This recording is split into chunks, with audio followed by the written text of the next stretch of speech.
नमस्कार दोस्तों, स्वागत है आप सभी का आपके अपने चैनल अमन प्रेजी की, जिसमें जैसा कि फ्रेंड्स आज है आपका 22 नवंबर और 22 नवंबर को आपका दिल्ली पुलिस का एग्ज़ाम था, जो कि आपका फर्स्ट शिफ्ट का एग्ज़ाम समाप्त हो गया है। तो फर्स्ट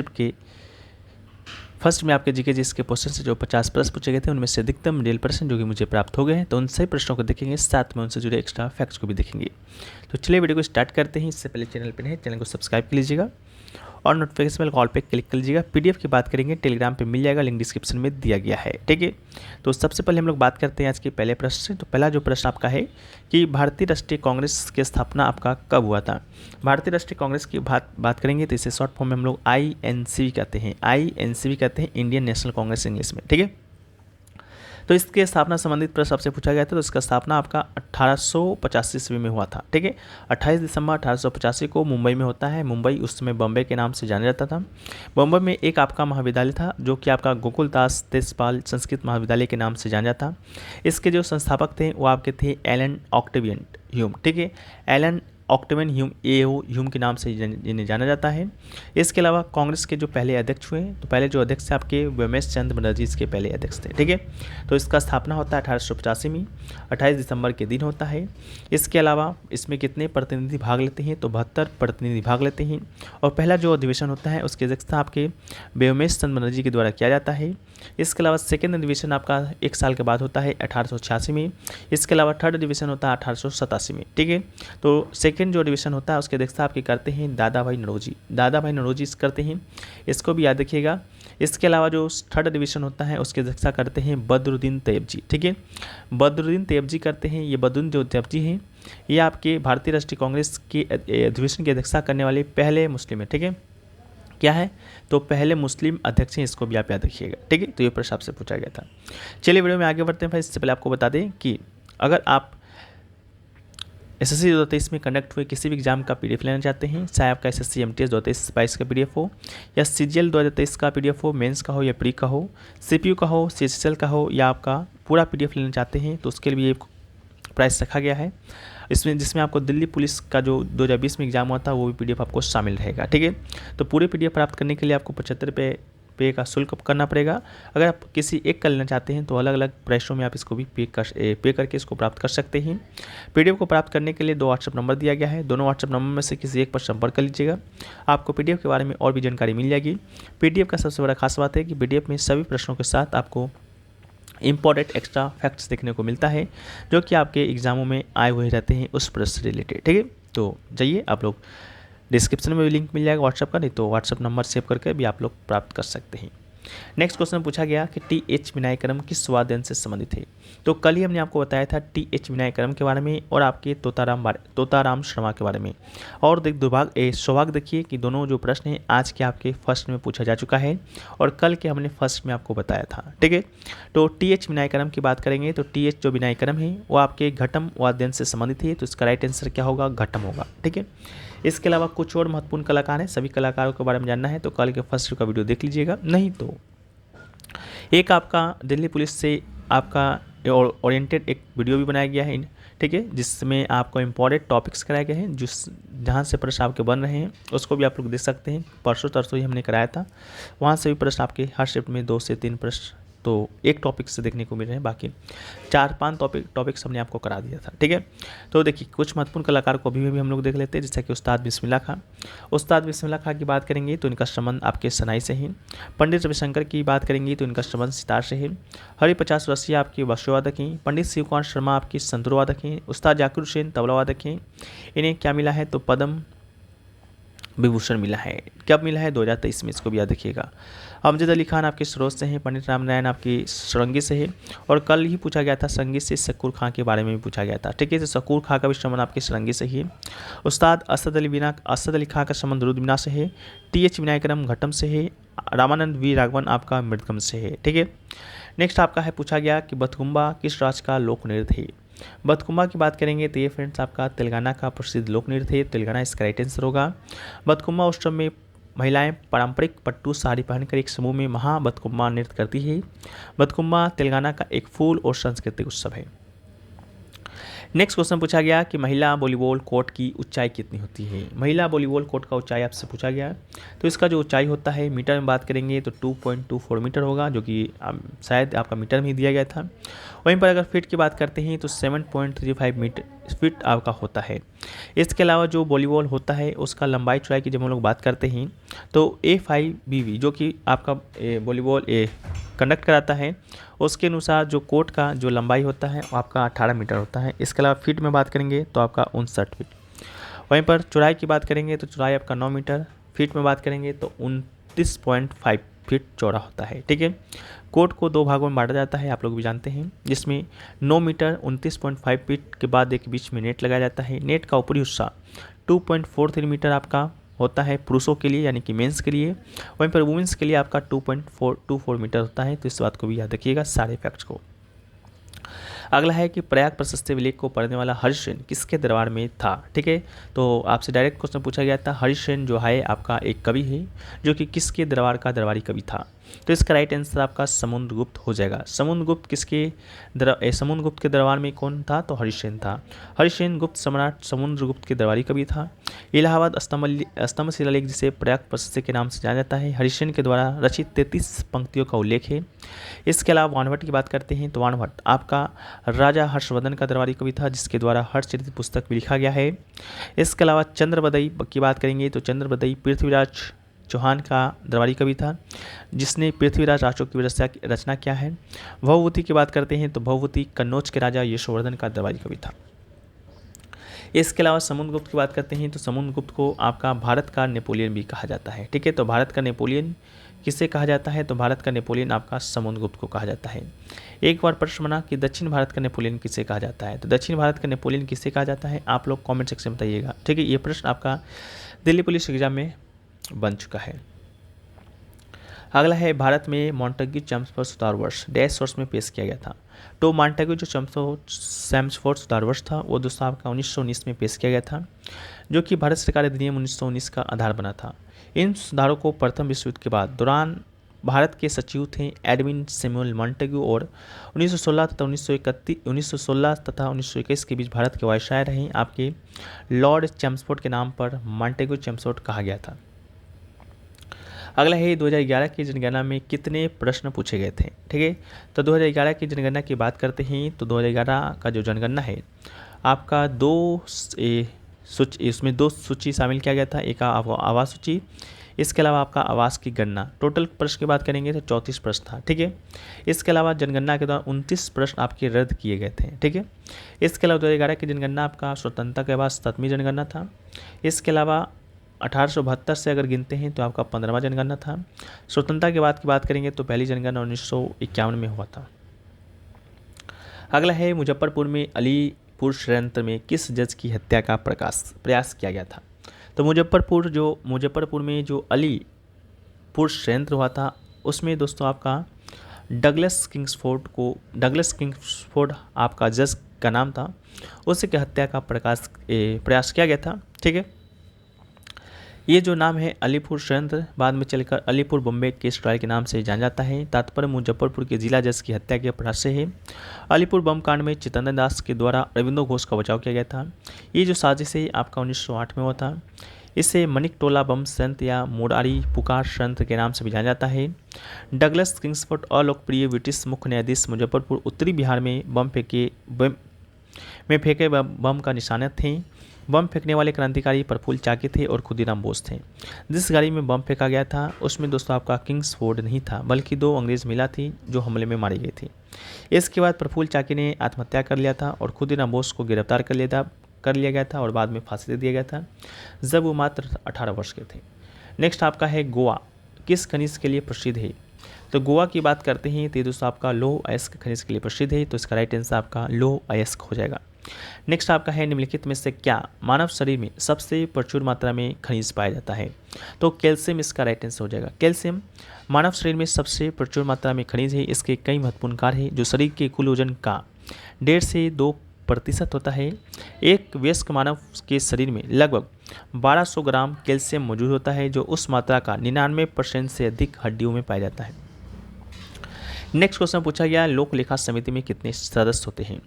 लोक लेखा समिति की बात करते हैं तो लोक लेखा समिति में कुल 22 सदस्य होते हैं, जिसमें से 15 लोकसभा और 7 राज्यसभा से होते हैं। ठीक है, लोकसभा जिसे कि हम लोग निचली सदन के नाम से जानते हैं और राज्यसभा जिसे कि हम लोग ऊपरी सदन के नाम से जानते हैं। ठीक है, तो 7 आपके ऊपरी सदन से, 15 आपके निचली सदन से।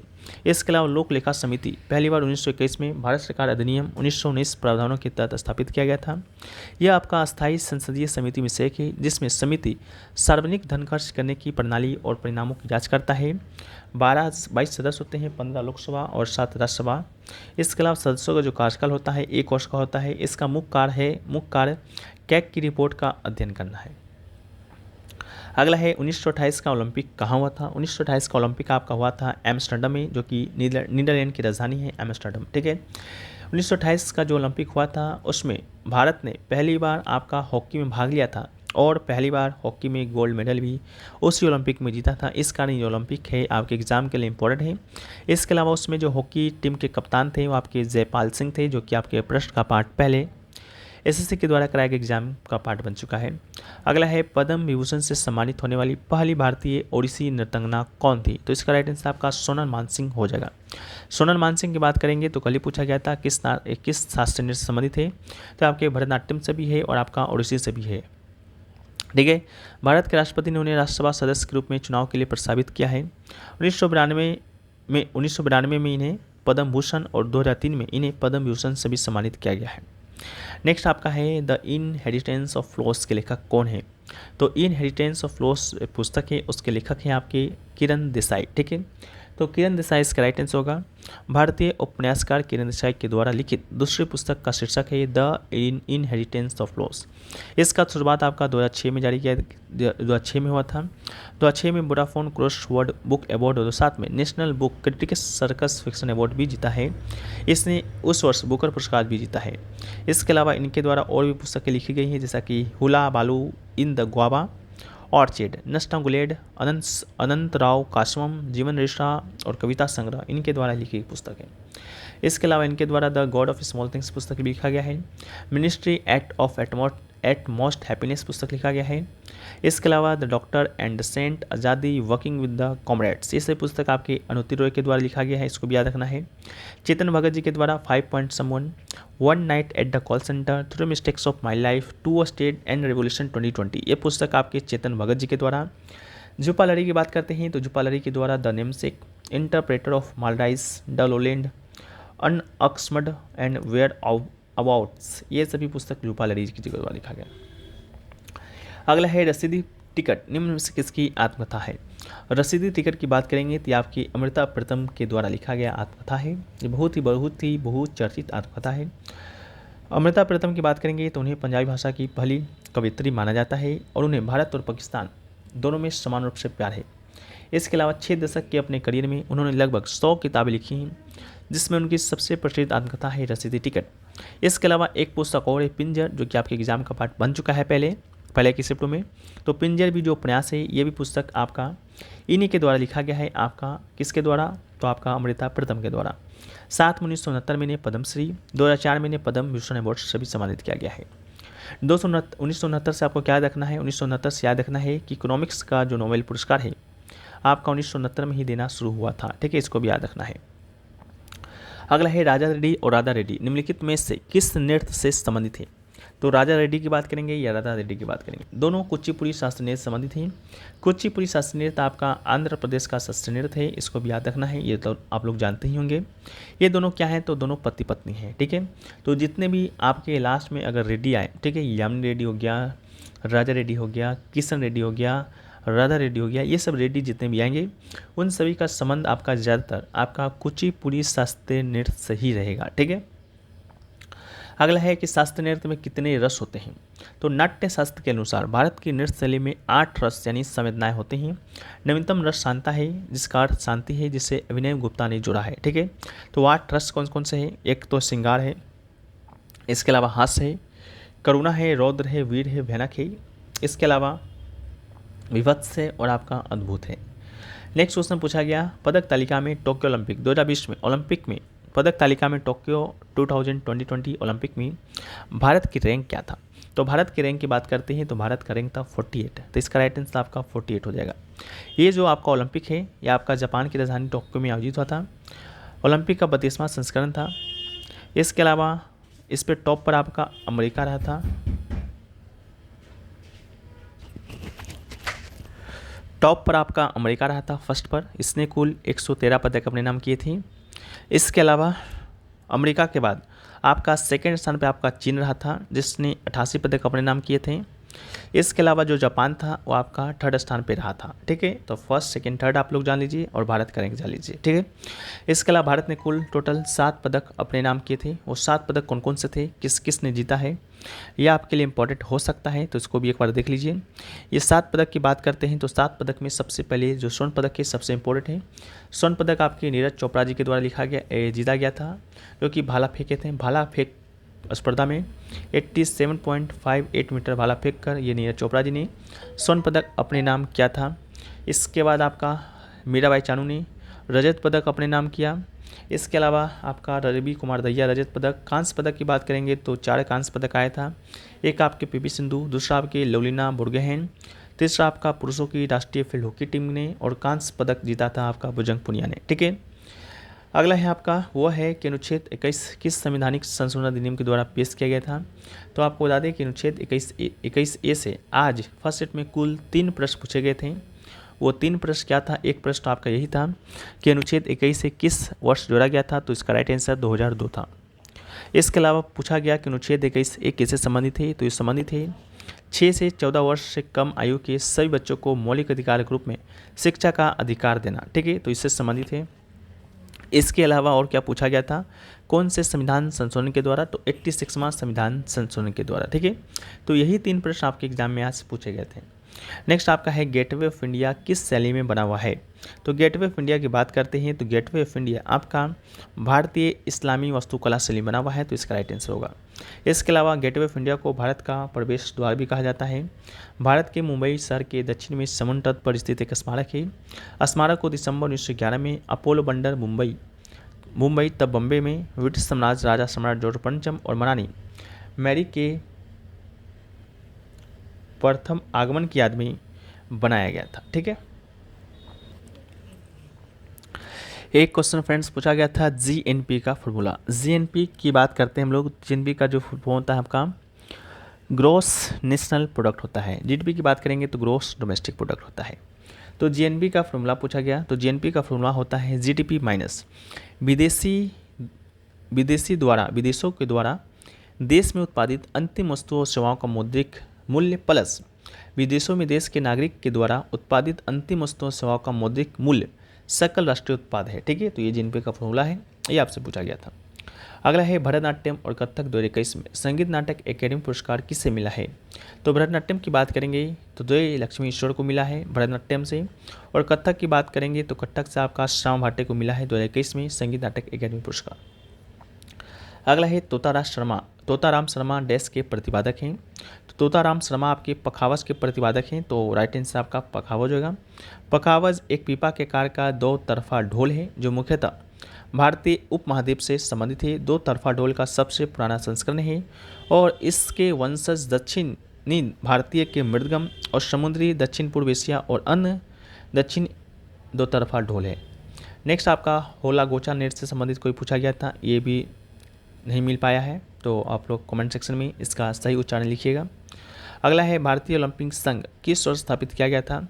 तो भारतीय ओलंपिक संघ आपका 1927 में स्थापित किया गया था। राइट आंसर आपका 1927 हो जाएगा। ठीक है, इसके अलावा नेक्स्ट क्वेश्चन पूछा गया रुपये के अध्ययन को क्या कहा जाता है। तो न्यूमिस्मैटिक्स इसका रुपये के अध्ययन को कहा जाता है, जिसे हिंदी में मुद्रा शास्त्र भी कहते हैं। ठीक है, तो सिक्कों को एकत्र करने उनका विश्लेषण करने के अध्ययन को मुद्रा शास्त्र कहा जाता है। ये टोकन कागजी मुद्रा अन्य समान वस्तुओं के पीछे के अर्थ को डिकोड करता है।